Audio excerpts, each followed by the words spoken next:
투박하지만 정직하다. 비평을 비평하는 남자 서영석. 그가 바라본 세상. 사설과 칼럼을 통해 오늘을 짚어본다. 서영석의 라디오 비평. 안녕하십니까, 서영석입니다. 한 학교 2학년의 80%가 희생된 것은 전쟁 중이라도 불가능한 초유의 비극입니다. 21세기에 벌어진 백주 대낮의 학살이라고 봐도 과언이 아닙니다. 하지만 살인자는 누굽니까? 선장입니까? 돈의 눈먼 회사입니까? 절대 아닙니다.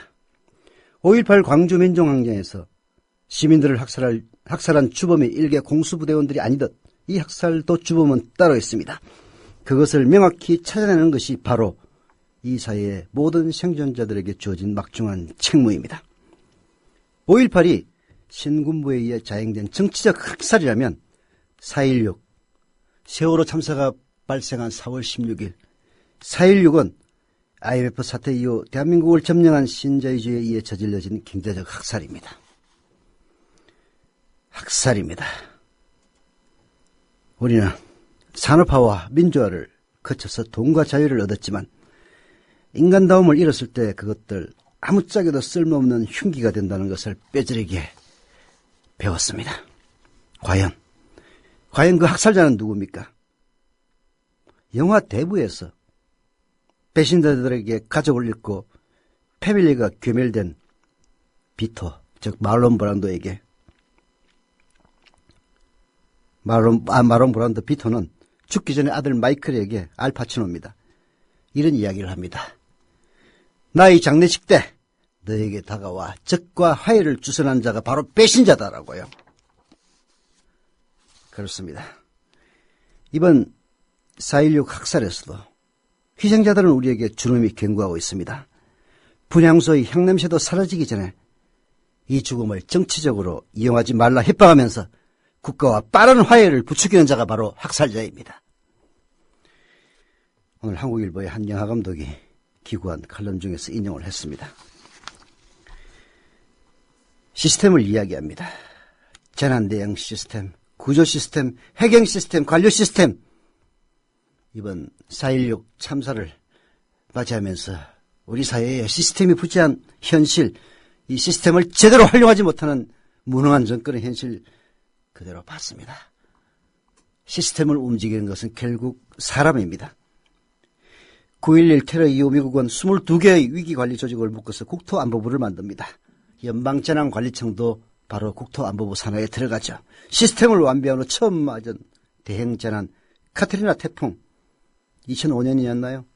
시스템은 완전 개판이었습니다.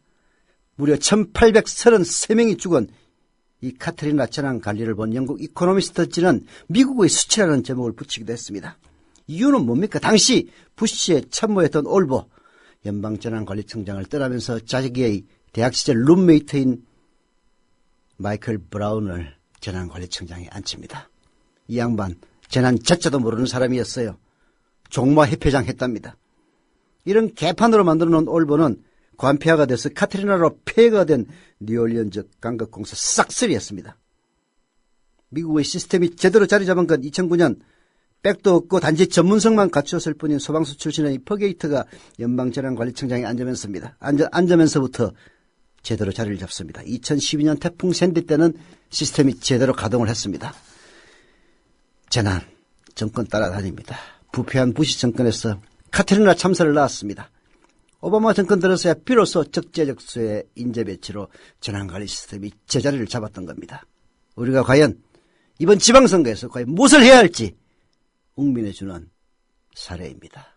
재난, 부패한 정권이 재난을 낳습니다. 그것을 심판하는 것이 바로 시민의 권리입니다. 지금 세월호 참사를 정치적으로 이용하지 말라라고 부추기면서 그리고 국가와 빠른 화해를 부추기는 이자들이야말로 세월호 참사의 학살자들이고 바로 99%의 서민들을 죽이는 인간들입니다. 라디오 비평 시작합니다. 함께하고 계신 방송은 정치평론가 서영석 미디어 협동조합 이사장이 진행하는 라디오 비평입니다. 지상철 조합은 신청 광고입니다. 강화대교 앞에서 개념 부부가 만드는 개념 곰탕, 연지연 곰탕. 연지연이란 가마솥의 장작불로 온종일 구워내는 곰탕을 서로 나누어 이어지는 인연이란 뜻입니다. 연지연 곰탕이 민주주의를 열망하는 조합원 여러분과 국민의 건강을 책임지겠습니다. 곰탕 포장 판매는 한 팩 800g에 7,000원이며 7팩 이상은 무료 배송으로 드립니다. 연지연 곰탕은 강화대교 입구에 위치해 있습니다. 단체 주문 예약 및 포장 주문 전화번호는 010-7252-1114, 010-7252-1114, 031-989-9968. 조합원 단체 예약은 10% 할인해드립니다.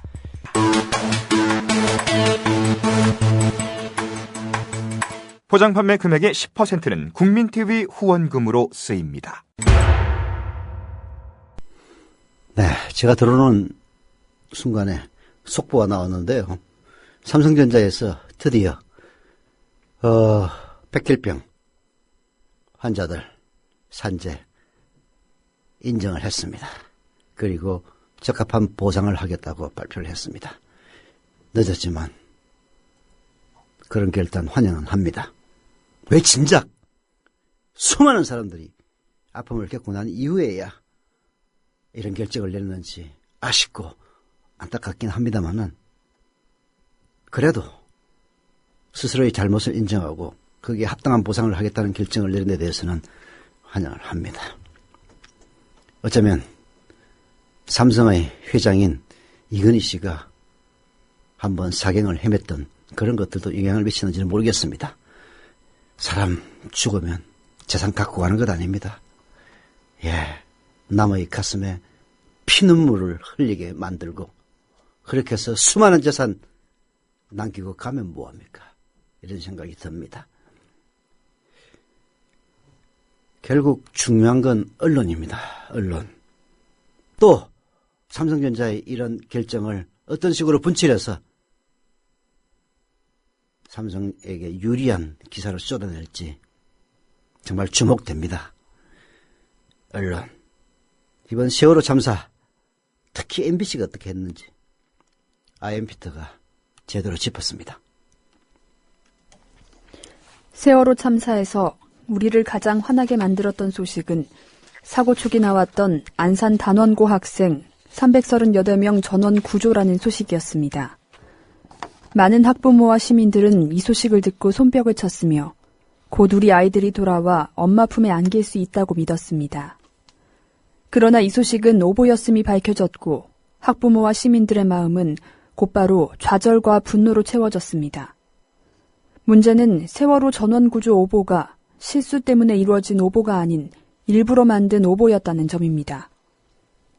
MBC 기자회에 따르면 4월 16일 언론사 중 가장 먼저 사고 해역에 도착한 기자는 목포 MBC 기자들이었습니다.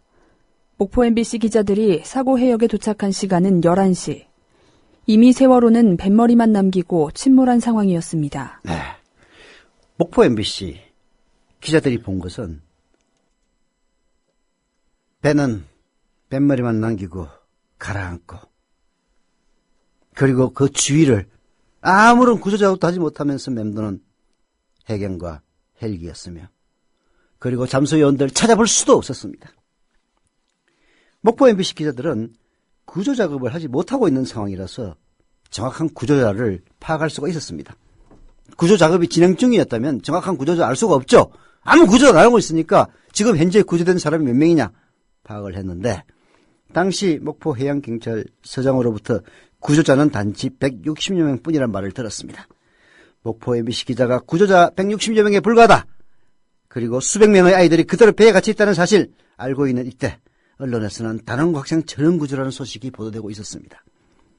목포 MBC 기자들은 즉시 MBC 전국부에 학생 전원구조는 오보일 가능성이 높다라고 알렸지만 MBC는 중앙재난대책본부가 발표한 학생 전원구조 오보를 그대로 보도했습니다.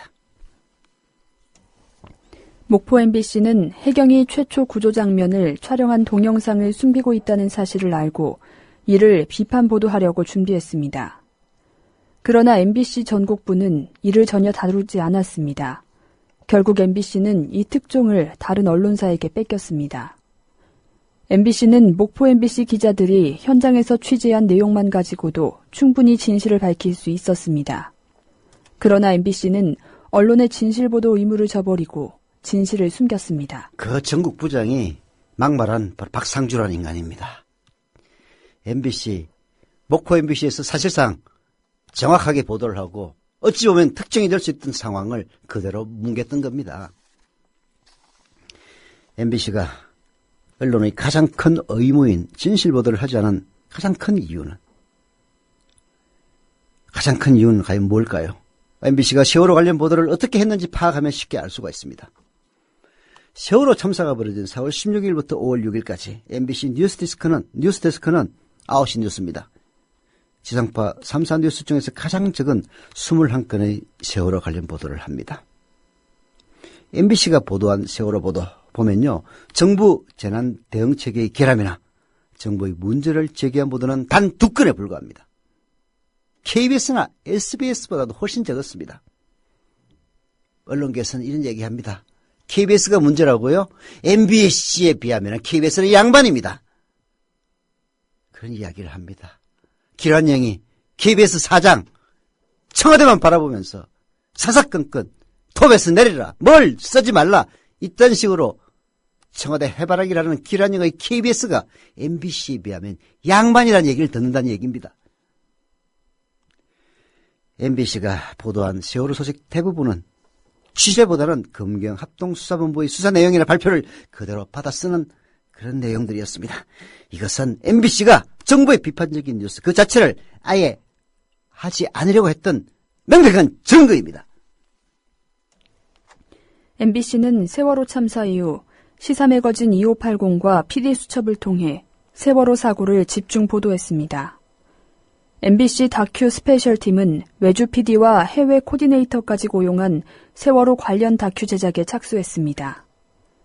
MBC 생방송 오늘 아침도 사고 이후 모든 아이템을 세월호 참사 관련 소식으로 결정해서 준비했습니다. 그러나 갑자기 MBC 교양제작국장은 다큐 중단을 지시했으며 시사 제작국장과 담당 부장은 세월호 아이템 축소 보도를 지시했습니다. 그래도 PD들은 나아요. 기자들보다는. 진짜 MBC 기자들은 반성해야 됩니다. PD들은 시사 매거진 2580이라든지 PD수첩이라든지 이런 생방송 오늘 아침 이런 걸 통해서 보도하려고 했는데 간부들이 막았다는 이야기입니다. PD들이 세월호를 탐사 보도하겠다는데 언론사 간부들이 이를 막은 것은 정부에 대한 비판을 원천적으로 차단하여 박근혜 그리고 박근혜 정부를 보호하겠다는 속셈인 것은 얘기 하나입니다. MBC가 박근혜 정부를 살리기 위한 피눈물 나는 노력, 단지 세월호 관련 보도하지 않고 침묵하는 일 이외에도 여러 가지가 있었습니다. 그중 하나가 종북을 세월호 사고에 덧치려는 작업이었습니다. MBC는 5월 7일 전교조 추모 영상 정치선동 논란이라는 전교조 추모 영상을 지적하며 세월호 참사에 대한 표현을 일부 좌파의 정치선동이라는 식으로 보도했습니다. 수업에 활용한 적도 없고 단지 현 정부의 무능하고 무책임한 대응을 시로 표현한 이 영상을 TV조선은 무능 정부가 타살 동영상, 채널A 세월호 참사 들먹이며 정치선동이라며 일방적으로 비판하기도 했습니다. 대한민국 언론과 보수 세력은 박근혜 정부의 무능을 비판하는 모든 표현을 종북 세력이라고 규정하고 몰아갔습니다. 지긋지긋합니다. 박근혜를 비판하면 무조건 종북이라는 이 논리. 언제 먹혔는지는 모르겠습니다만 앞으로 다시는 먹히지 않을 겁니다. 예, 이렇게 해서 옥석이 구분되고 결국은 옥석이 구분된다는 게 원래 표현은 옥석이 가리지 않고 나탄다는 얘기인데 여기서는 분별이 된다는 얘기입니다. 옥과 돌이 무엇인지 분별이 되고 그리고 박근혜에게 불리하면 종북으로 몰아가는 이따위 주술도 더 이상 통하지 않을 겁니다. 그럼에도 불구하고 박근혜 정부 언론을 통제하여 어떻게든 세월호 참사를 통한 국민의 분노를 막으려 애쓰고 있습니다. 방송사를 통제하기도 하면서 또한 오보를 그들이 제공해놓고 방송 오보에 대응하겠다는 어처구니없는 말을 당당히 내뱉고 있습니다.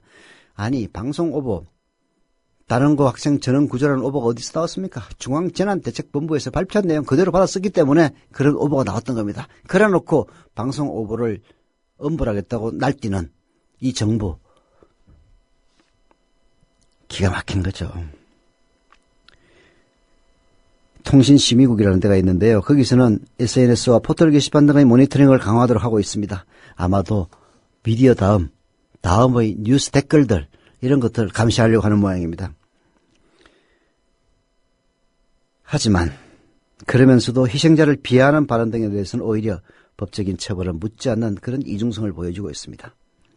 SNS와 게시판, 블로그에 대한 강력한 제재와 처벌을 일삼는 박근혜 정부, 영향력이 큰 언론의 오보에 대해서는 처벌 제대로 안 하고 있습니다. 그야말로 자기들에게 유리한 거는 무조건 용서해주고 자기한테 불리하면 그야말로 지랄 발광을 하는 겁니다. 대한민국에 언론 재벌이 왜 존재하고 있으며 정권마다 언론을 통제하고 그들을 언론 정권 장악을 위한 파트너로 삼는지 잘 보여주는 사례가 바로 세월호 사고 보도일 겁니다. 독재국가는 언론을 가장 먼저 장악하여 국민에게 진실을 숨기고 그들이 원하는 뉴스만을 보도하도록 국가가 통제합니다. 언론의 오보는 실수가 아닌 독재국가의 언론 통제 수단인 겁니다. 박근혜 정부의 언론 통제는 이미 대한민국이 독재국가임을 스스로 인정하고 있는 그런 계기입니다. 국민의 입을 막으려는 독재 정권, 언제나 국민 심판을 받았습니다. 역사 지방선거에서도 반드시 심판받을 겁니다. 아가야, 국민TV 조합비를 내야 할 텐데 너무 복잡하다. 아버님, 어렵지 않아요. 전화 한 통이면 되거든요. 아니, 전화로도 매달 알아서 자동이체가 된다고? 그럼요. 월요일부터 금요일 오전 9시부터 오후 6시까지 서울전화 3144-7737 또는 3144-0933 미디어협동조합 사무국으로 연락하시면 돼요. 아니, 아무것도 묻지도 따지지도 않고 전화로 해도 신청이 되는 거구나. 인터넷을 통해서 가입하시면 365일 24시간 가능한데요. 전화로 하셔도 됩니다. 사무국 요원들이 친절하게 응대해드리겠습니다. 월요일부터 금요일까지 오전 9시부터 오후 6시까지 서울 전화 3144-7737 또는 3144-0933으로 연락주세요.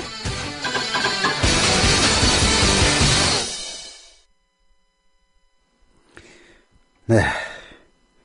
게시판에 이용희 님이 뒤늦게 조합원이 됐습니다. 자동이체 신청도 완료했습니다. 라고 써주셨습니다. 스스로를 가난한 비정규직 노동자라고 밝히셨는데요. 많은 돈은 아니지만 일구자로 시작했고요. 매월 일구자 정지하시겠다고 썼습니다. 적은 돈이지만 유용하게 쓰였으면 합니다. 라고 썼는데요. 정말 감사드립니다.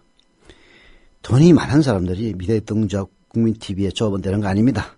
돈이 많은 사람들이 매달 11,000원씩 자동이체 신청하는 건 아닙니다.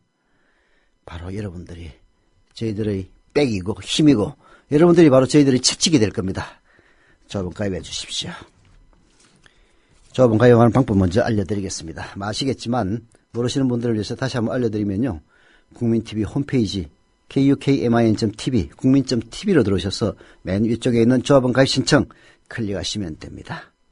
인터넷 사용이 불편하신 분들의 경우에는요. 미디어협동조합 사무국 02-3144-7737 02-3144-0933으로 전화하시면 직접 친절하게 가입시켜드립니다.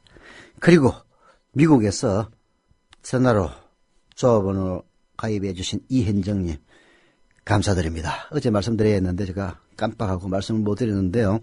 이현정님 감사드립니다. 그리고 대구 서구 괴정동의 대구가 아닙니다. 대전입니다. 대전 서구 괴정동의 주배이님 조합원 가입 출자금 납입 감사드립니다. 부산 해운대구 좌동의 미미미님 역시 조합원 가입 감사드립니다. 그동안에 조합원 가입하신 분들 중에서도요. 미처 출자금 납입 못하신 분들은 출자금 납입하시고 유고의 조합원이 되기를 부탁드립니다. 유고의 조합원이 뭐냐? 그는 다른 조합원들에게 여쭤보십시오. 그리고 방금 서울 서초구 잠원동의 곰곰님, 곰곰님이네. 영어로 써가지고 헷갈렸습니다. 제가 약한 게 영어입니다. 곰곰님, 조합원 가입 감사드립니다. 누구의 죄냐? 아까 그 얘기를 했는데요. 오늘 한겨레신문 고명섭 논설위원이 바로 그 죄는 너의 죄다. 박근혜 너의 죄다. 라는 것을 오이디푸스에 빗대어 슬퍼하고 있습니다. 역병이 태베를 덮쳤다. 죽음의 먹구름이 하늘을 뒤덮었다. 땅에 통곡 소리가 가득했다. 백성들이 살 길을 찾아달라고 왕에게 탄원하자 오이디푸스는 아폴론 신전에 사람을 보내 신탁을 구했다. 선왕 라이오스를 죽인 자를 찾아내 오욕을 씻어내고 나라를 정화해야 한다는 것이 신의 말씀이었다. 무슨 일이 있어도 살인자를 찾아내고야 말리라. 진실을 향한 알매 의지로 불타는 오이디푸스는 눈먼 예언자 테이레시아스를 만난다. 범인이 누군지 아는가? 테이레시아스는 말하기 힘든 진실도 있다며 대답하기를 거부한다. 유명한 오이디푸스 얘기입니다. 오이디푸스의 나라에 역병이 덮치자 도대체 이 역병이 무엇 때문에 일어났느냐라고 예언자에게 묻습니다. 아마 예언자가 요즘으로 치면 언론 아닌가 싶어요. 네.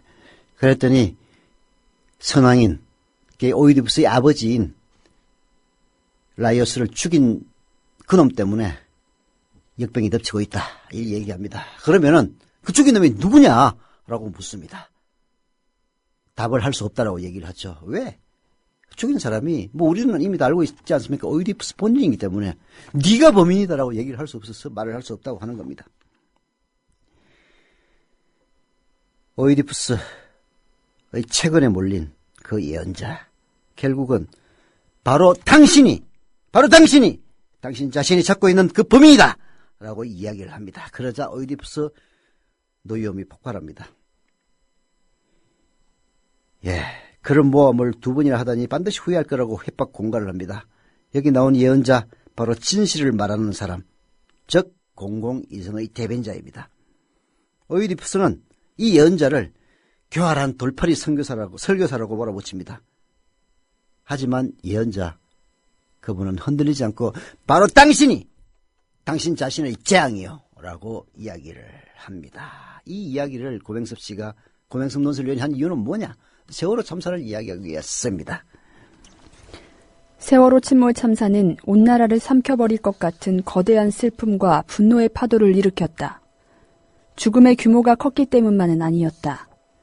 눈앞에서 어린 생명들이 한꺼번에 수장됐다는 것이 우리를 견딜 수 없는 고통으로 몰아갔다. 수백 명의 목숨이 물에 잠겨가는데 그걸 빤히 보면서도 단 한 명도 구하지 못했다는 사실을 도무지 받아들일 수가 없었다. 이 참혹한 사건이 일으킨 충격은 너무나 커서 한동안 우리의 현실감을 박탈해버렸다. 비탄이 하늘과 땅을 덮어 나라를 거의 신화적인 비극 세계로 바꿔놓았다. 그러나 비극에선 정의가 실현된다는 걸 생각하면 우리의 현실은 비극보다 더 비참하다.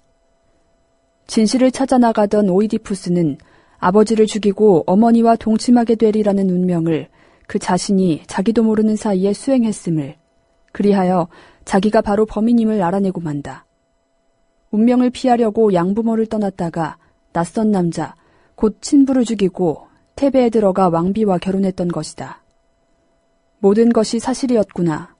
재앙의 근원이 자기 자신임이 분명해졌을 때 오이디푸스는 두 눈을 스스로 찔러 응징하고 왕위를 버린다. 오이디푸스의 비극은 자기 처벌과 자기 책임의 드라마다. 오이디푸스 신화는 비극이지만 오이디푸스 스스로 자기 자신을 징벌하고 책임을 집니다. 자기 눈을 스스로 찌르고 그리고 왕위를 버리기 때문입니다. 비극에서는 오히려 정의가 실현됩니다. 하지만 현실에서는 어떻습니까? 우리가 현실에서 겪고 있는 비극에서는 사정이 전혀 다릅니다. 어떻게든 진실을 듣고 사람들의 눈을 딴 곳으로 돌려놓겠다는 은폐의지만 가득합니다. 사태의 정점에 있는 박근혜 대통령, 책임질 리가 뭔지 도저히 그리고 사람이 사람에게 공감한다는 것이 무엇인지 도무지 모르는 냉혈한 철면피 같습니다.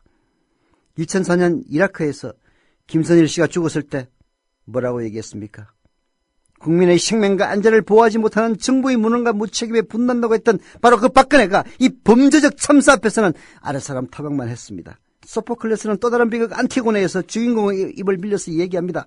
통치 행위로 검증받기 전에 한 인간의 성격과 심성과 판단력을 완전히 아는 것은 불가능하다고요. 박근혜, 그의 성격과 심성과 판단력을 야당 대표일 때 그리고 후보 시절일 때 판단할 수가 없었습니다. 대통령이 되고 난 이후에야 그야말로 공감 부재, 그리고 철면피, 그리고 책임윤리가 뭔지, 대통령이 도대체 뭐하는 존재인지 알지 못하는 그야말로 무능의 표본임을 대통령이 되고 났어야 비로소 알게 됐다는 것도 비극인지 모릅니다.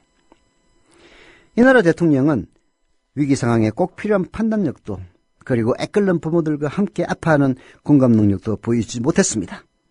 판단하는 신용만 했습니다. 공감하는 신용만 했습니다. 나라를 다스리는 신용만 했습니다. 이 비참함 앞에서 오이디푸스를 추구하는 크레온의 말을 되새깁니다. 통치할 줄을 모르면 통치하지 말라. 그리고 이 재앙, 이 참화, 이것을 낳게 된 원인은 바로 너 자신이다. 라고요. 정말 후화무치하고 뻔뻔스럽게 이럴 데 없는 인간들입니다. 봄날이라고 해서 봄날이 아닌 사람들도 참 많이 있는 것 같습니다. 박근혜가 성공하려면 바꿀 사람은 바꿔야 한다는 날카로운 비평, 통쾌한 해설. 여러분은 지금 미디어 협동조합 국민라디오 서영석의 라디오 비평을 함께하고 계십니다. 네.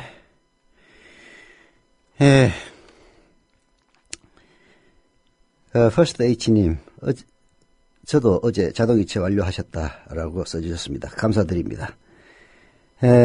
그리고 게시판에 팽목항에서 자비를 틀어서 무려 하루에 1800인분의 버거, 이름이 함께버거랍니다. 함께버거를 제공하는 자원봉사자 계시답니다. 야, 이 사람 하루에 100만 원 이상 들 건데요. 정말 이런 분들도 계십니다. 감사드립니다. 예. 그리고 왕싸가지님이 경남지역 조합원 배가운동 하시겠다면서 공지사항을 부탁하셨습니다. 날짜는 5월 18일 일요일 오전 11시입니다. 5월 18일 5.18 일요일 오전 11시 봉화마을 영농조합 옆 가게 앞 쉼터에서 주차장 있는 곳에 자리를 배정받았다고 합니다. 네, 다른 지역분들 혹시 국민TV 보이면은 손잡아 주시면 감사하겠다고 써주셨는데요.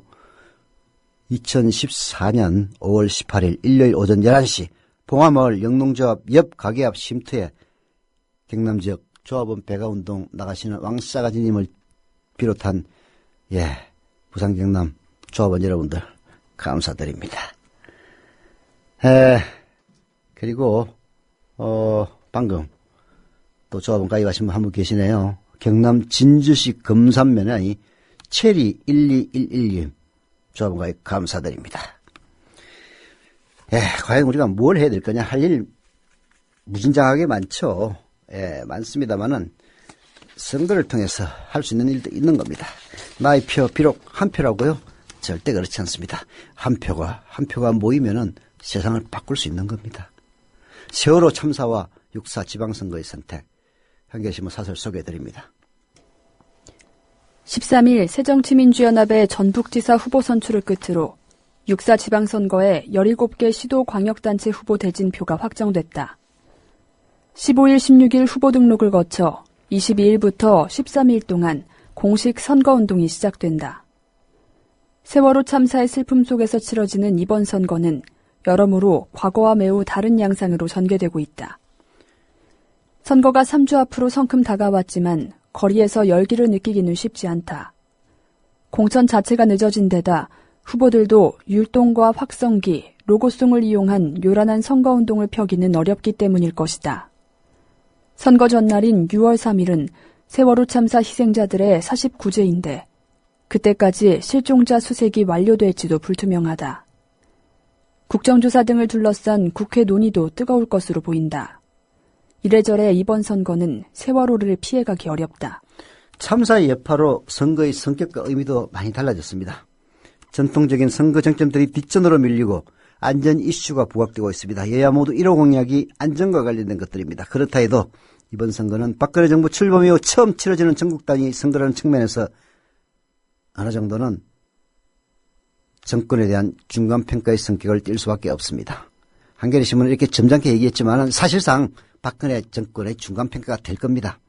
박근혜 정권이 과연 부정선거로 출범한 정권인지 아닌지, 박근혜 정권은 사활을 늘고 어떤 수단과 방법을 가리지 않고 지방선거, 광역부터 시작해서 기초에 이르기까지 정당 공천이 되는 모든 각종 선거에서 이김으로써 우리는 부정선거로 당선된 정통성 없는 정권이 아니다 라는 점을 강변하려 들 겁니다. 반면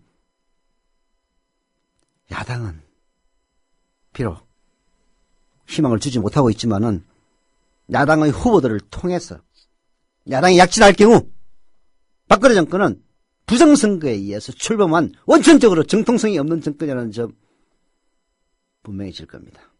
그리고 세월호 참사, 이 참사의 원흉이 다름 아닌 박근혜로 상징되는 우리 사회의 1% 기득권 세력임을 이 선거는 웅변하게 될 겁니다.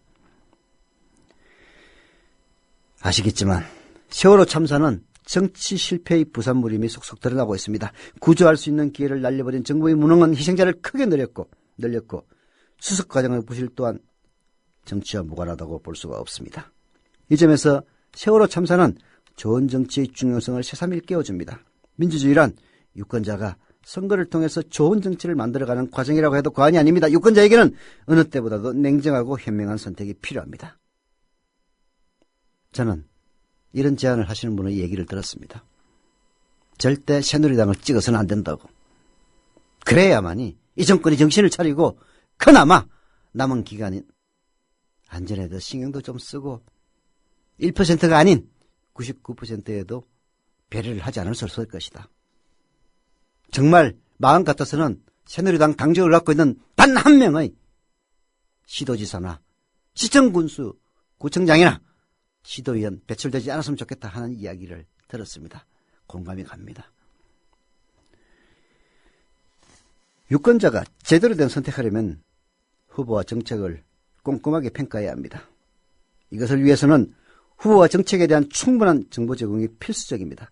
세월호 전국의 와중에 선거 분위기가 가라앉으면 유권자들이 정보 접근에 어려움을 겪기 쉽습니다. 각 정당과 후보들은 이번 선거 분위기를 차분하게 유지하면서도 정보 제공에 소홀함이 없도록 해야 할 겁니다. 예, 자기 자신이 새누리당 후보인지 반드시 밝히라고. 그게 바로 가장 훌륭한 정보 제공이 될 겁니다.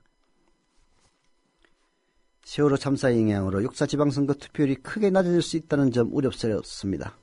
2010년 지방선거 투표율 54.5%에 불과했습니다. 자칫 잘못하면 투표율이 50% 밑으로 떨어질 수 있다는 이야기도 나옵니다. 선거관리위원회는 이번 선거에 처음 도입해 이달 31일 시행하는 사전투표제가 투표율을 높이는 보완장치가 되도록 각별한 노력을 기울이길 바랍니다. 그리고 사전투표제 부정선거 안 하도록 감시 철저하게 해야 될 겁니다. 아시겠지만은 나경원, 박원순이 붙었던 보궐선거, 지금까지 사전투표는 아닙니다만은 부재자 투표에서 여당이 이긴 적이 없습니다. 부재자하는 사람들은 대부분 젊은 사람들이기 때문에 군인들 포함해서. 그런데 나경원 때는 부재자에서 압승했어요. 아무래도 수상하다는 얘기 나왔습니다. 철저하게 감시해야 될 겁니다. 그리고 투표율이 낮을 거라는 그런 사실이 우리를 또 다시 한번 절망하게 만듭니다. 예. 이 세월호 참사를 불러일으킨 이 시스템을 심판하기 위해서 도대체 투표를 하지 않으면 다른 무엇을 하겠다는 겁니까?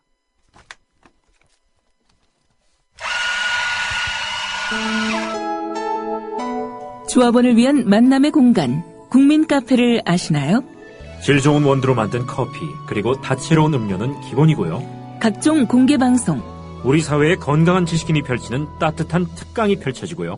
특히 이 안보는 하나의 술이자 학이다. 즉 과학이라고 얘기를 했습니다. 특히 최재민, 김민기의 DD쇼가 열리고요. 자유롭고 내가 한 시민으로서 내가 어떤 말이든 할 수 있는 사회가 됐으면 좋겠고.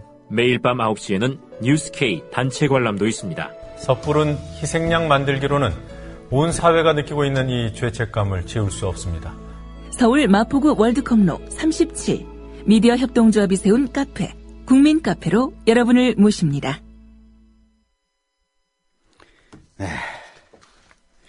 이 사태를 정치권에서 정말로 제대로 해결을 하려면은 오늘 경향신문 표창원 칼럼에서 제안했듯이 세월호 특별법을 제정하는 것이 시급합니다.